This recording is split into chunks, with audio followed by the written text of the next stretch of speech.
तो न्यूज 18 के दर्शकों का बहुत बहुत स्वागत है आपके साथ। मैं हूं जास्मिन शर्मा और मेरे साथ इस पॉडकास्ट में बात करने के लिए बेहद खास मेहमान है तो बहुत छोटा सा बच्चा, लेकिन उसने अपनी बातों से बहुत बड़े बड़े लोगों को चुप होने पर मजबूर कर दिया है, और इतने बड़े लोग कि वो सदी के महानायक अमिताभ बच्चन हैं। मेरे साथ इस वक्त बातचीत करने के लिए अरुणोदय शर्मा मौजूद है। अरुणोदय, आपका बहुत बहुत स्वागत है। सबसे पहले तो न्यूज 18 पर और न्यूज 18 के इस सबसे बड़े इवेंट राइजिंग भारत में आपका खास तौर पर स्वागत है। Thank you. मैं बहुत खुश हूँ और साथ में मैं बहुत गौरवान्वित भी हूँ कि मुझे आपने यहाँ पे बुलाया, और ये मेरे लिए एक बहुत बड़ी अपॉर्चुनिटी है कि जब मैं बाहर था तब मैं भारत मंडपम जो है उसको बाहर से देख के ही मैं ऐसा एस्टॉनिश था कि हे भगवान, इतनी बड़ी बिल्डिंग, और अब मैं अंदर आया और वो भी राइजिंग भारत के इवेंट के लिए। तो मैं बस इतना ही कह सकता हूँ कि मैं बस बहुत बहुत बहुत ज़्यादा खुश हूँ। अरुणोदय, जिस स्टेट से आप आते हो, हिमाचल जी, पॉलिटिकली थोड़ा इरेलीवेंट है बहुत ज्यादा वहां पर। मैं इसलिए ये सवाल पूछूं because I know that you are politically very aware. और छोटा सा स्टेट है, अपॉर्चुनिटीज जिस चीज की आपने बात की वो बहुत लिमिटेड है वहां पर, लेकिन वहां से निकलकर एक ऐसे मंच तक पहुंचना, एक इतने बड़े गेम शो में पहुंचना, फिर एक इतने बड़े राइजिंग भारत जैसे मंच तक पहुंचना, कितना आपको लगता है कि यू आर लकी, या फिर जो लोग यहाँ तक नहीं पहुंच पाते वो यहाँ तक पहुंचने के सपने देखते हैं और आपने वो तो हकीकत आपके लिए it's just turned out to be like a reality film. जी, एक्चुअली मैं ऐसा समझता हूँ कि हर व्यक्ति के सक्सेस के पीछे बहुत सारे लोगों का हाथ होता है और बहुत सारी चीज़ों का हाथ होता है। हम किसी एक चीज़ को या किसी एक व्यक्ति को वो नहीं कह सकते। जैसे कई लोगों का, मेरे पेरेंट्स का बहुत ज़्यादा सपोर्ट रहा, मेरी फैमिली का बहुत सपोर्ट रहा, जो मैंने एजुकेशन पाई, जो मैंने शिक्षा पाई, जो मेरा एनवायरनमेंट रहा बचपन से, उसने मेरी बहुत मदद की। और जैसे उस वक्त की परिस्थितियाँ थी कि मैं घर के अंदर सबसे छोटा था, सबसे लाड प्यार भी मिलता था और सब बड़ों का एक्सपीरियंस भी मुझे जानने को मिलता था। जैसे मेरी संगति रही बचपन से, और कुछ हम श्रेय जो किस्मत है उसको भी हमें दे देना चाहिए कि मैं केबीसी जैसे नेशनल उसके प्लेटफॉर्म पे गया हूँ। तो जब मैं केबीसी में गया तब हिमाचल के अंदर भी मुझे बहुत ज़्यादा लोगों ने पहचाना, और हिमाचल के अंदर ही नहीं, नेशनल और इंटरनेशनल लेवल पे यहाँ पे आके रियलाइज हुआ ना जब लोगों ने आते थे कहा कि अरुणोदय, अरे आपको तुमने टीवी पे देखा, सेल्फी चाहिए आपके साथ। हाँ जी, हाँ जी। तो वो जो ये छोटी छोटी चीज़ें हैं, इसके मैं एक ज़माने में सपने देखा करता था, पर आज ये मैंने हकीकत में मैं इसे एक्सपीरियंस कर रहा हूँ, इसे महसूस कर रहा हूँ। तो ये एक out of the world experience मैं कह सकता हूँ, और मैं कहूँगा कि हर व्यक्ति इस चीज़ को अचीव कर सकता है।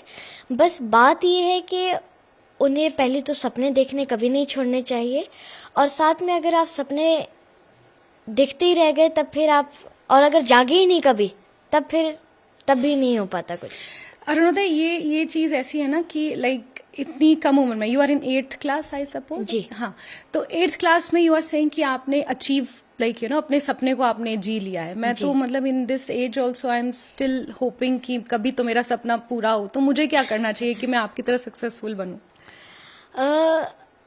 अगर आप मेरी सक्सेस का मंत्र जानना चाहते तो वो है कि आप सपने तो देखें, वो तो अच्छी बात है, बहुत अच्छी बात है, पर उसको बस लेके बैठे ना रहे। आपको उसके लिए बहुत प्रयास करने पड़ते हैं। जैसे कि वो I was a very lucky person, आप कह सकते हैं कि मुझे वहाँ जाने का मौका मिला, और मैं कहूँगा ये सबको मिल सकता है अनलेस एंड अनटिल वो अपना इसको गोल बना दे, अपने लाइफ का गोल बना दे। जैसे जब मैं छोटा था तब से लेकर मैं घर के अंदर भी जितने बड़े बुजुर्ग थे उनके साथ मैं केबीसी खेला करता था। अच्छा। मैं उनसे सवाल पूछता था अमिताभ बच्चन बन के, और वो मुझे उत्तर देते थे। अरुणोदय, आप अभी दूसरी बार भी उस गेम शो में जाके आए, कैसा एक्सपीरियंस रहा first time as compare to the first time? जी, मेरे लिए कुछ अलग नहीं था। बस वो बात थी कि जहाँ वो जो सेट था वो चेंज हो गया था, पर कुछ मेरे लिए ज़्यादा कुछ अलग नहीं था। जो सेट की एनर्जी थी और जो बच्चन सर की प्रेजेंस थी वो बिल्कुल वैसी की वैसी थी। जब मैं उनसे बैक स्टेज मिला पहली बार, वो मुझे दूर से देख रहे थे, मैं उनके पास आया, उन्होंने बोला, अरे अरुण कैसे हो तुम तो बड़े सुपरस्टार बन गए। तो जैसे ही मैं वहाँ पे गया, जैसे ही कैमरा रोल हुआ, हम वहाँ पे गए आगे, मैं हॉट सीट पे बैठा, तो वहाँ पे मुझे अभी ऐसा लग रहा था कि बच्चन सर मुझे 25 लाख का सवाल कब पूछेंगे। अभी तो मैंने अपनी सारी लाइफलाइन मेरी ख़त्म हो चुकी है, दुखी जी शांत हो चुकी है। अब मुझे बच्चन सर बोलेंगे आपके स्क्रीन पे सवाल। अच्छा, coming back to rising Bharat, Arunodaya, इतने बड़े प्लेटफॉर्म पे आपको आने का मौका मिला है, what do you think about rising Bharat? जब आप सोचते हो कि जब मैंने आपको फोन किया कि अरुणोदय आपने आना है दिल्ली जी, तो क्या आया आपके दिमाग में पहला सवाल कि राइजिंग भारत है क्या? राइजिंग भारत जैसे नाम में ही है, माने एक ऐसा भारत जो कि विश्व गुरु हो, जो कि सब लोगों के लिए प्रेरणा का स्रोत हो। हमारा भारत एक डेवलपिंग नेशन है और मैं समझता हूँ कि अभी हमारे 100 इयर्स भी पूरे होने वाले आज़ादी के 2047 में, तो मैं समझता हूँ तब हमारे देश को जो विश्व गुरु बना सकते हैं, जो भारत को सही मायनों में उठा सकते हैं, उसे राइज करवा सकते हैं, वो है हमारे आजकल के बच्चे, या फिर मैं बोलूँ मेरे हम उम्र साथी, जो जेन अल्फा है या जेन जी बोल दीजिए आप, वो हमारे देश का भविष्य है। और मैं समझता हूँ कि उन लोगों को प्रेरित करना, उन्हें हमारी जो संस्कृति है, हमारा जो भारत है, उसके बारे में एजुकेट करना, उसके प्रति एक पेट्रियज्म की भावना और साथ में उसके लिए एक प्यार जगाना।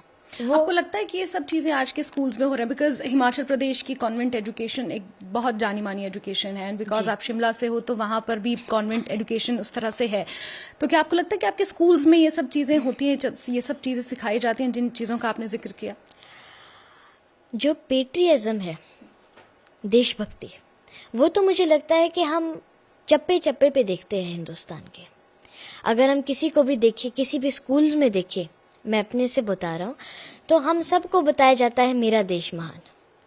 हम सब की किताबों में जब पहला पन्ना होता है, उस पे हमारे देश के लिए कुछ ना कुछ लिखा होता है, या किसी ना किसी बड़ी विभूति के बारे में वहाँ पे लिखा गया होता है। परंतु बात यह है कि वहाँ बस वो एक किताबी चीज़ है कि हमें हमारे देश को प्यार करना है, पर जो वो असल में जो भावना है वो जगानी बहुत मुश्किल है, मैं कहूँगा।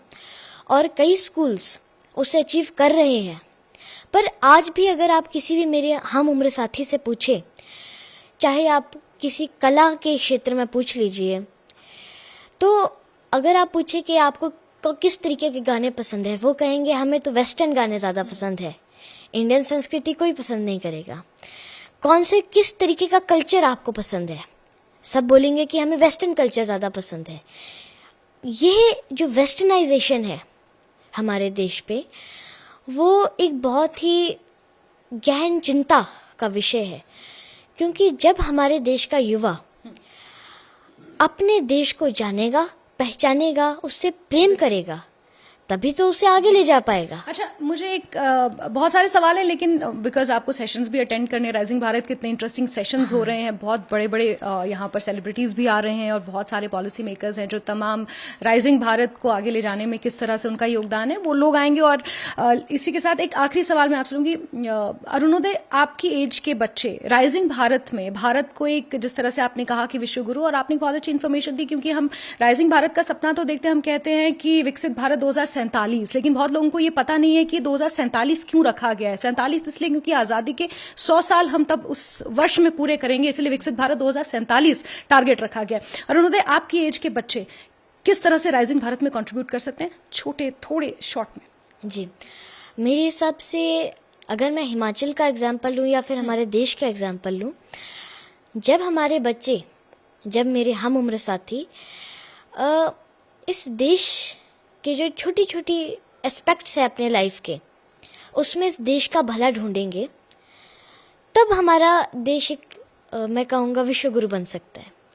आज के ज़माने में हम बोल तो बड़े आराम से देते हैं कि पर्यावरण को बचाइए, हमें जो है कूड़ा कचरा नहीं फेंकना चाहिए। हिमाचल की अगर मैं बात करूं, हमें हमारी संस्कृति से प्यार होना चाहिए, पर बात यह है क्या हम लोग वो कर पा रहे हैं?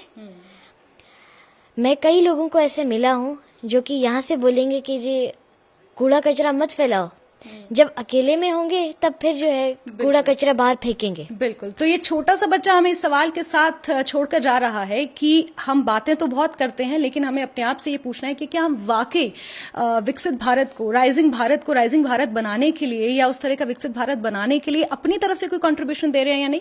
तो ये थे मेरे साथ खास बातचीत के लिए अरुणोदय शर्मा, जो कि हिमाचल प्रदेश से ताल्लुक रखते हैं और बहुत अच्छी अच्छी बातें इन्होंने हमें बताई, हमारे साथ बहुत अच्छी बातचीत की। और इसी के साथ अरुणोदय आपका बहुत बहुत शुक्रिया, आप हमारे साथ जुड़े। अब देखते रहिए न्यूज़ 18 का ये डिजिटल प्लेटफॉर्म, और खबरों के लिए आप जुड़े रहिए न्यूज़ 18 के साथ।